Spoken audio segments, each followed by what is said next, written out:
మరి కాడేరు వాస్తవులు గౌరవనీయులు స్వర్గీయ దివ్య వెంకటేశ్వరరావు గారు ఈయన ముద్దుగా డివిఆర్ సార్ అని పిలుస్తారు.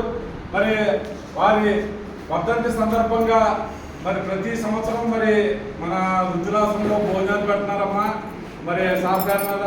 అందువల్ల ఈరోజు ఆయన వర్ధంతి సందర్భంగా మనకు భోజనాలు ఈ రోజంతా వారి పేరు మీద జరపాలని మరి వారి కుటుంబీకులు కోరగా మనం అంగీకరించి మరి 2 పూటలు కూడా భోజనాలు మనమే తయారు చేస్తున్నాం.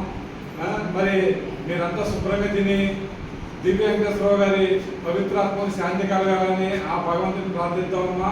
మరియు ఈ రోజు మనకి అన్నదాత డివిఆర్ గారు కాబట్టి అన్నదాత సుఖీ భవ, అన్నదాత సుఖీ భవ, అన్నదాత సుఖీ భవ.